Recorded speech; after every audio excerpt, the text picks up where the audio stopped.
Have you ever had one of those days where your whole life flips upside down in just a few minutes? That's exactly what happened to me the day the so-called HOA Karen decided to dial 911 on me. From the outside, it looked like just another quiet afternoon in the neighborhood.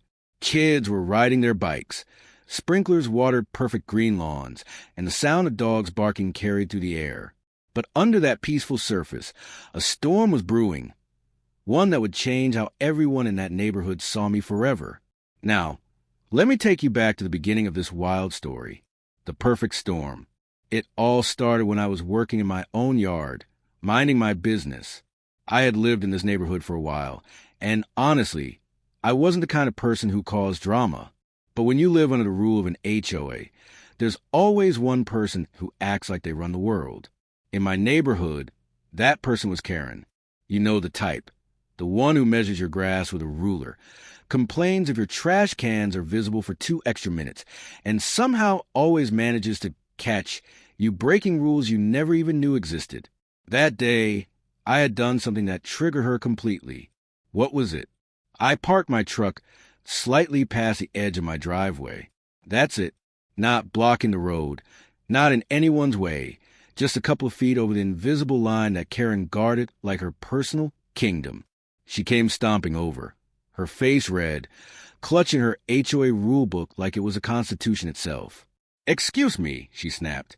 "You can't park there. This is a violation. You're lowering the property value." I laughed at first because it was so ridiculous. I told her I'd move in a minute, but apparently that wasn't good enough. She wanted to fight. The 911 call. Instead of waiting, Karen did something none of us expected. She pulled out her phone and, with dramatic flair, dialed 911. "Hello?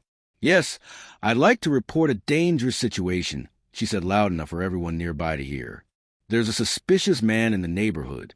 He's refusing to follow our community rules." I froze. Did she really just call the police on me? Over a parked truck? Neighbors started peeking out of their windows. Some shook their heads, some whispered, and a few grabbed their phones to start recording. Everyone knew Karen loved drama, but this was a whole new level. Now, here's the crazy part.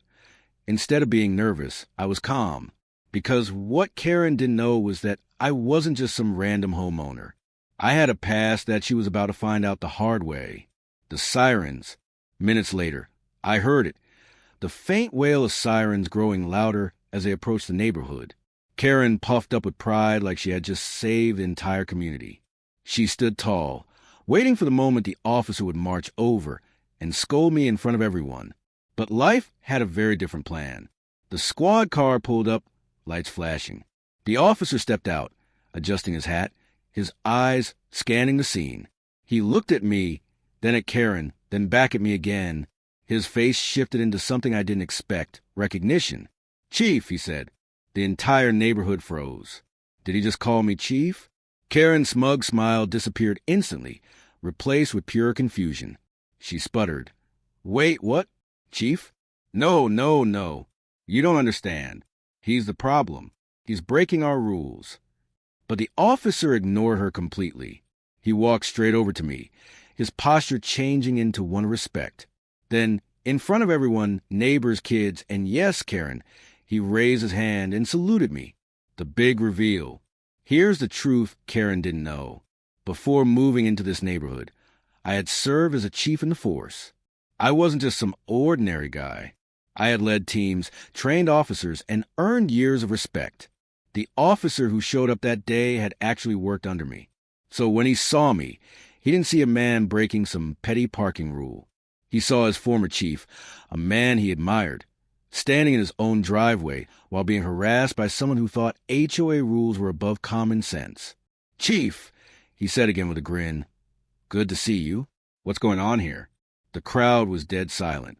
Karen's face went pale. She tried to jump in with her usual complaints, but this time, nobody was listening to her. The tables turned. I explained the situation simply. I parked my truck a little past the driveway. She didn't like it. Next thing I know, she's calling 911. The officer shook his head. "That's not an emergency. That's not even a violation worth our time." Then he turned to Karen. "Ma'am, You can't misuse emergency services like this. 911 is for real emergencies, not your personal HOA disputes. Karen's mouth opened and closed like a fish gasping for air. For once in her life, she had nothing to say. The neighbors who had gathered started whispering louder now. Some even laughed. The mighty HOA Karen, the self-proclaimed enforcer of rules, had been completely shut down. But it didn't end there. The officer took a step further. The salute. Before he left, the officer stood tall again, looked me in the eye, and saluted. It wasn't just a casual gesture.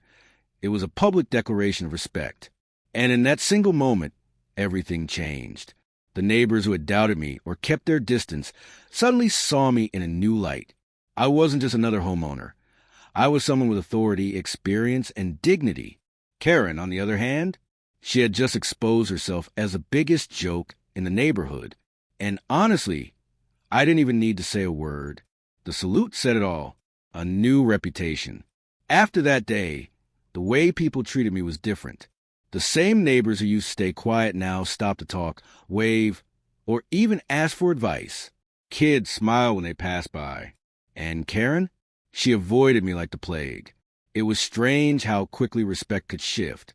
All it took was one public moment of truth for the whole neighborhood to see what kind of person each of us really was. And as for me, I realized something powerful that day. Sometimes you don't have to fight back. Sometimes the truth about who you really are will shine brighter than any insult, accusation, or false claim thrown your way. The hook for what's next. But let me tell you something. That was just the beginning. Because if you think Karen learned her lesson that day, you're wrong. She came back even harder, trying new tricks, pushing new limits, and testing just how far she could go. And the next time, things got even more explosive. So stick around, because in the next part of the story, I'll reveal how Karen tried to flip the entire HOA against me, and how it all backfired in ways she never could have imagined. Have you ever met someone who just can't take a loss? The kind of person who, instead of learning their lesson, doubles down and comes back even louder? That's exactly what happened with Karen after the 911 call. Most people would have been embarrassed. Most people would have laid low after being humiliated in front of the entire neighborhood. But not Karen. Oh no, she wasn't done. She was just getting started. The whisper campaign. The very next week, I noticed something strange.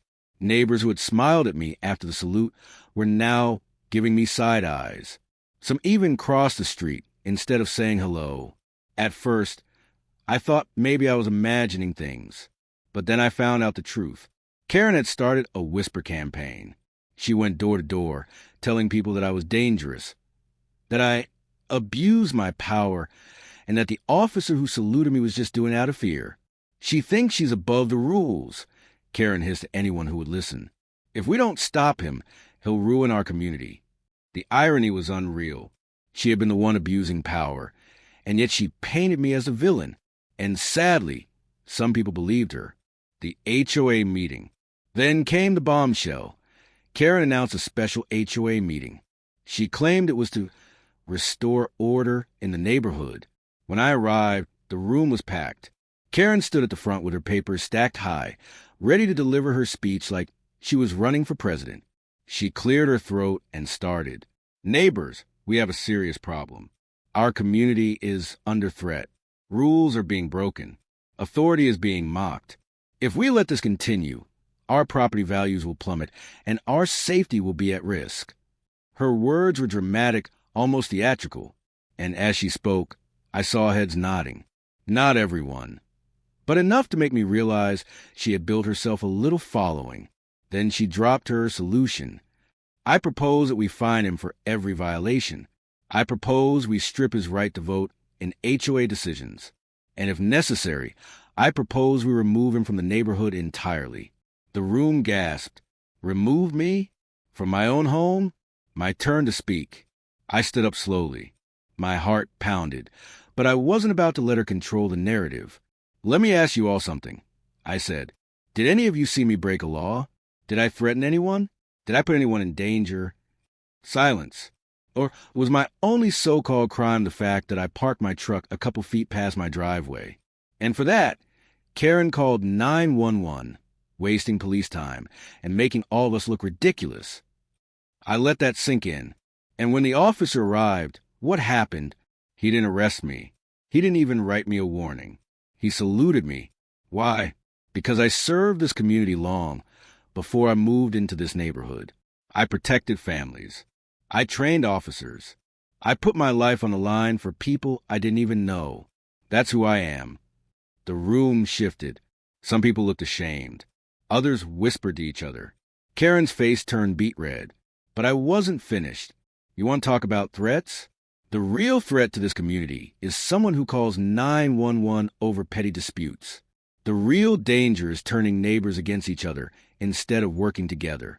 We're supposed to build a safe place here, not a battlefield where one person's ego controls everyone else. The vote. When I sat down, the tension was thick. The HOA board whispered, papers shuffled, and then they called for a vote. Do we fine him? Do we strip his rights? Or do we move on and focus on what actually matters in this neighborhood? Hands went up. At first, it was close. Karen supporters voted in favor of punishing me. But then, slowly, one by one, people switched sides. The final count? Karen lost. Badly. The board announced, no fines, no punishment. And from now on, HOA complaints will be reviewed before calling 911. The crowd applauded. Not everyone, but enough to make the message clear. Karen had officially overplayed her hand. The fallout. After the meeting, neighbors came up to me, shaking my hand. Sorry we doubted you. One said, you made a good point. Another admitted. Even people who had once sided with Karen began to see through her games. And as for her, she stormed out, muttering about how the system was corrupt, slamming the door behind her. From that day forward, her power in the neighborhood crumbled. She still tried her little tricks, leaving nasty notes, taking pictures of people's yards, filing endless complaints. But nobody took her seriously anymore. Because once you're exposed, once the mask comes off, it's hard to put it back on. The lesson. Looking back, I realized something powerful. Karen thought she was protecting the neighborhood, but really, she was protecting her ego. And when you let ego lead, you lose sight of what community really means. For me, the lesson was simple. Sometimes, standing your ground isn't about shouting the loudest or playing the same dirty games. Sometimes, it's about letting the truth speak louder than the noise.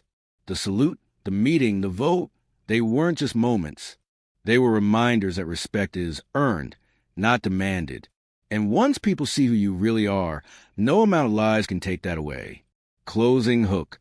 And let me tell you something. Karen may have lost that battle, but I wouldn't be surprised if she's still out there, plotting her next move, waiting for another chance to stir up chaos.